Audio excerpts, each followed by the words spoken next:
ഊട്ടി മൈസൂർ ദേശീയപാതയിൽ ഇന്നലെ ഇറങ്ങിയൊരു കാട്ടാനായിട്ടോ ഇത് നമ്മളെ ബന്ദിപ്പൂർ വനമേഖലയിലാണേ. ഇത് കണ്ടില്ലേ ഈ കാട്ടാന ചെയ്യുന്നത്? ഇത്രയും വണ്ടി ബ്ലോക്ക് ആക്കിയിട്ട് ഈ കാട്ടാനായിട്ടോ.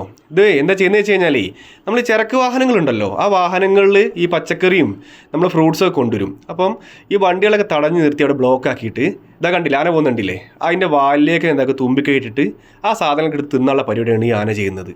ഇത് കുറേ ആയിട്ട് ഇങ്ങനെ തുടങ്ങിയിട്ട് ഈ ആന കണ്ടോ ആ വണ്ടി കുലുക്കുന്നു നോക്ക്, അത്രയും ഡേഞ്ചറാണ് അത്. ഒരുപാട് ആൾക്കാർ പേടിച്ച് വണ്ടിയിൽ നിന്നൊക്കെ ഇറങ്ങി പോയിട്ടുണ്ട് കേട്ടോ.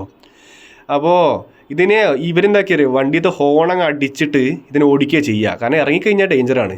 ഇതിന് മുമ്പ് ഇതുപോലെ ഉണ്ടായിട്ടുണ്ടോ അടുത്ത ഡ്രൈവർമാരൊക്കെ പറഞ്ഞത് പല സമയങ്ങളിൽ ഈ വഴിയേ രാത്രി ഇതുവഴി വണ്ടി പോകാൻ പറ്റില്ല. അപ്പം പകൽ സമയങ്ങൾ വൈകുന്നേരത്തോടെ തന്നെ എല്ലാവരും എന്താക്കും, ഈ ചരക്കുകളൊക്കെ എടുത്തിട്ട് ഈ ടൂറിസ്റ്റുകളൊക്കെ ഇതുവഴി അങ്ങ് പോകും. അപ്പോൾ ആ സമയത്താണ് ഇത് വരുന്നത്. അപ്പം അതാണ് ഇത്രയും വണ്ടിയിൽ ഒരുമിച്ച് സ്ഥലത്ത് കേട്ടോ. അപ്പോൾ പലരും വണ്ടിയിൽ നിന്ന് ഇറങ്ങി അങ്ങോട്ടൊക്കെ പോയിട്ടുണ്ട്. ഈ ബൈക്ക് യാത്രക്കാരൊക്കെ വണ്ടിയൊക്കെ സൈഡിൽ കൂടെ എടുത്ത് പെട്ടെന്ന് മുമ്പിലേക്ക് പോകും. എന്തായാലും ഒരു അപകടകരമായ ഒരു സീൻ തന്നെയാട്ടത്. ഒന്ന് ശ്രദ്ധിക്കണം ഇതിൽ പോകുന്നവർ.